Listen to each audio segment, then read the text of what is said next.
Okay, this is pages 9 and 10 of Transformations. Reading on page 144. It says first to graph x cubed minus 2. First I'm just going to graph x cubed. If these are the axes, then x cubed would go through 0, 0, 1, 1, 2, 8, way up there, -1, -1, -2, -8, way over there. It would look kind of like this. So then if we were going to do x cubed minus 2, that would be 2 blocks lower for each point.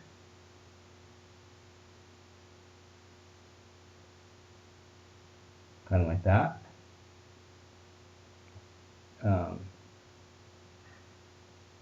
Oops. Okay, I just need to redraw this. Kind of like that. Okay, and so that was this one. And then it says find in simplest form negative f of x and f of negative x. So negative f of x would just be negative of x cubed minus 2, which is the same thing as negative x cubed plus 2. Maybe that would be the simplest form. Then f of negative x would be negative x cubed, and when you have negative x in the parentheses, that means you just put negative x inside the x, so negative x cubed minus 2. That's the same thing as negative x cubed minus 2, because if you multiply a negative x, the negative part, if you multiply it 3 times, it's going to be negative, so you can eliminate the parentheses. Okay. Graph the original function, the negative f of x, and f of negative x on the same axes. So negative x cubed plus 2, that would just be the opposite of x cubed. So it would kind of be like it would be like this, and then it would be raised 2 blocks. So instead of going through there, it would go through here. It would look kind of like that. Okay, and then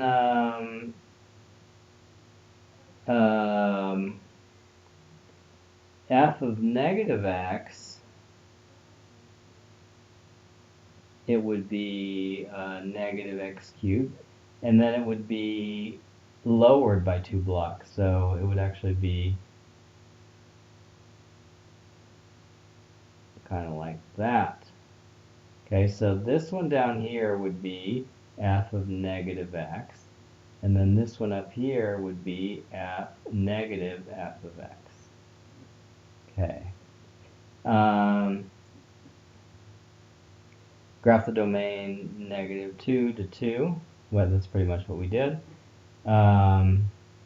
So for y equals negative f of x, we reflect y equals f of x in the x or y axis. Let's see. So that was the this option here. So is it reflected in the x or y axis? It looks like it's reflected on this axis, right? Because if we look at the purple one, when it gets reflected in the x-axis, then it becomes this. So that's would be x-axis. And then when it's f of negative x, then it's reflected about the y-axis. Okay, the y-axis, because when it's reflected about here, it goes from this purple one to the pink one here. Okay, so that would be y-axis. Okay, so both of those are reflections. One of them is a reflection about the x-axis. One of them is a reflection about the y-axis. Okay. Okay, for number one, we're going to do a C and E. If you notice E, it's the same problem as we did above. So if you want to do one besides E, that's okay. I'll do A. A is, it says to graph the function A, and then you also graph the function negative f of x. Remember the negative f of x is a reflection about the x-axis, which means the horizontal axis. So we draw the two axes, and then we're going to draw 3x, which goes through 0, 0, and 1 comma 3, and 1 comma 3, negative 1, negative 3. Okay, so it looks kind of like that. And so if we were going to draw y equals negative f of x, then we would draw the reflection about the x-axis. So that means all the points would be reflected about the horizontal axis, so it would look like that. Okay, so that would be the y equals negative f of x for A. Now let's go down to 2. For 2 it says to, and it says to do 1 and 2 only. We're going to find the function f of negative x for one of these. So let's do 2. If I put negative x in there, I would get negative x squared plus 2 of negative x plus 1. And that would give me basically x squared minus 2x plus 1, which is also as a parabola, but it's slightly different than this one. This one has plus 2x, this one has minus 2x. So if we were going to graph this one, it would be shifted. So right below this it says, hey, graph the function and then graph its the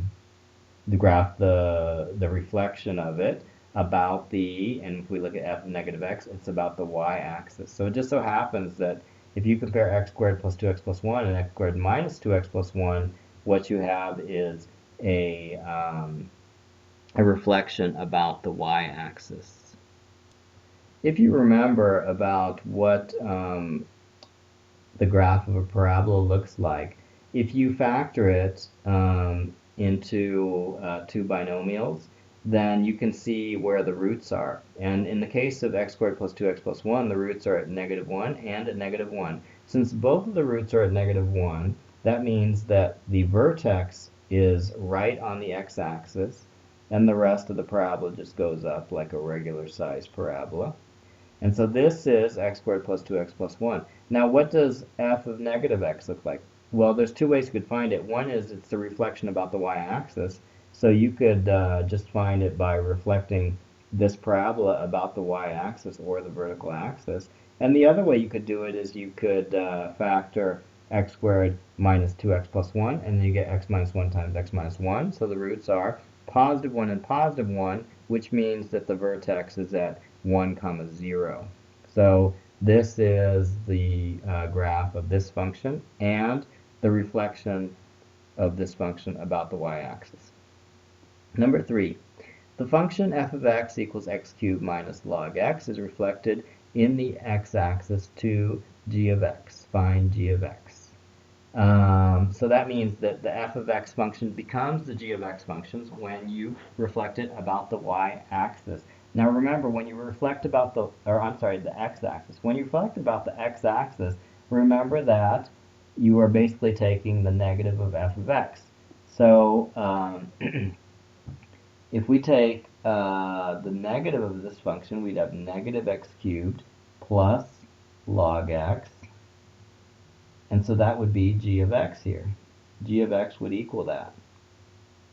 Okay, negative x cubed plus natural log of x. That was easy, right? Now 4, the function f of x equals, and it has a big polynomial here, is reflected in the y-axis to g of x. Find g of x. Now remember, when you reflect on the y-axis, you are using f of negative x. Okay, so f of negative x means you're reflecting about the y-axis. So we could just put negative x in for all these.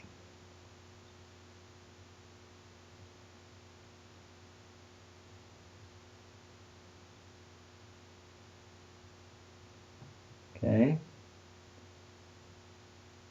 Okay, and then some of these just, the negative sign goes away because when you have negative x to the fourth, the negative sign goes away, right? Because it's a even number of multiplications. When you have odd number of multiplications, then you need to keep the multiplication sign, or need to keep the negative sign. And when you have, again, when you have a even number, you can get rid of the negative sign. Of odd number, so you need to keep the negative sign. Okay, so the function is this. Some of the terms have become negative in this case. Okay, okay. Now page 10. The function y equals f of x is transformed to g of x equals negative f of x. Find the points on g of x corresponding to the following points on f of x. Well, let's see. When g of x is equal to negative f of x, was that a reflection about the y-axis or the x-axis?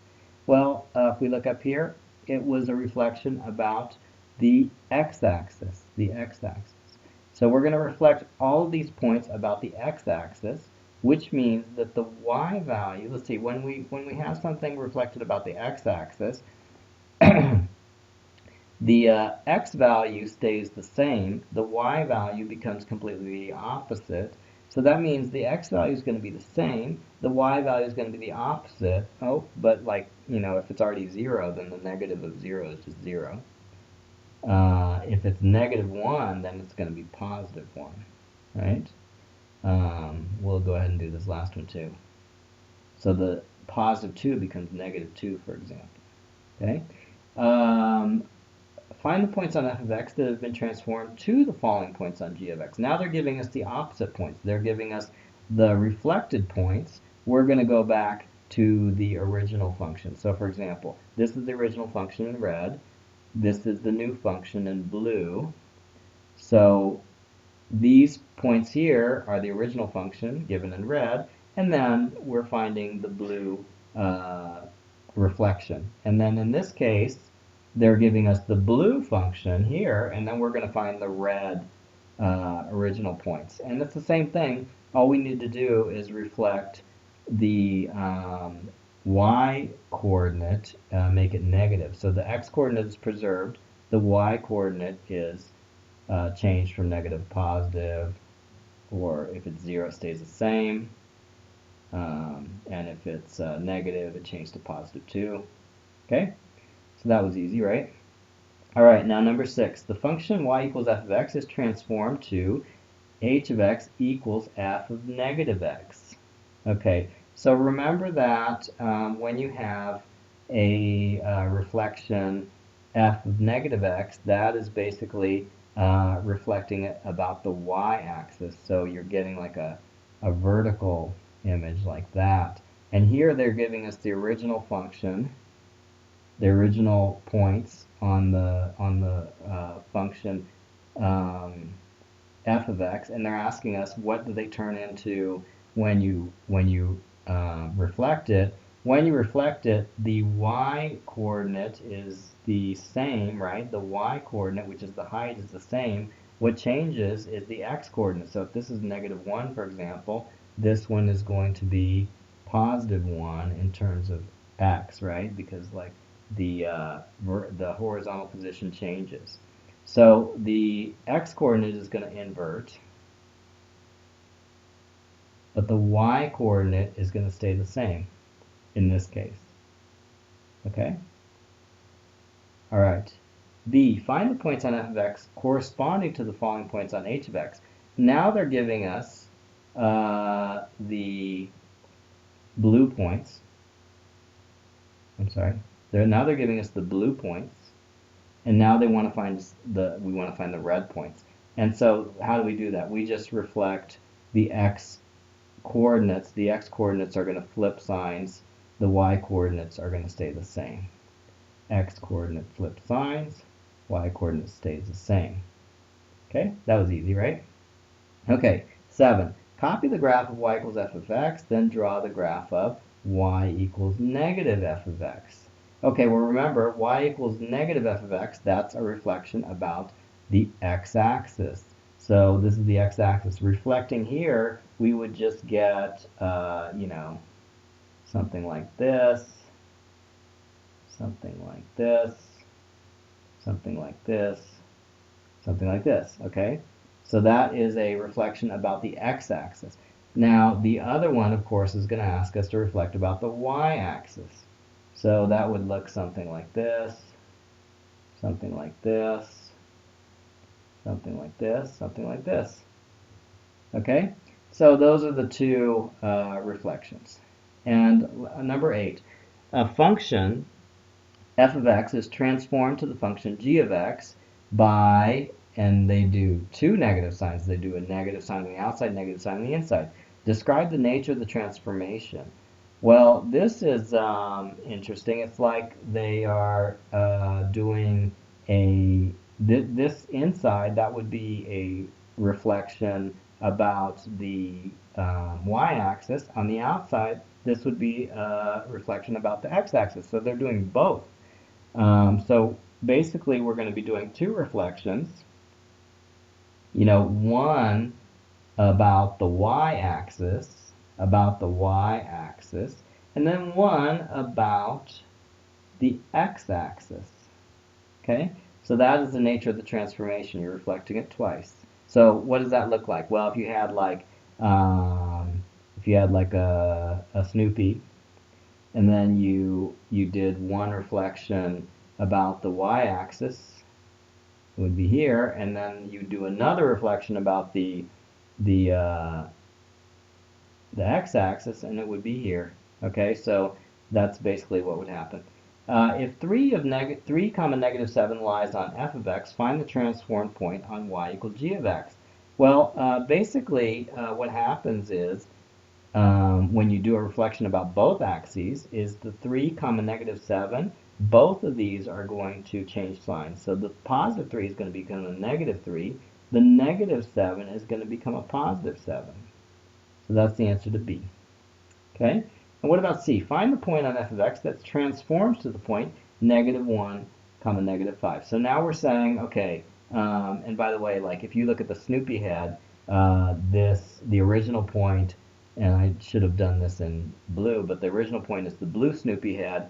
The new point is the purple Snoopy head. Now they're giving us a purple point on the purple Snoopy head. Now we need to figure out what the original blue Snoopy head point that goes with that. But it's the same process. You just take the negative of each one, and you get positive 5, positive 1. That's it.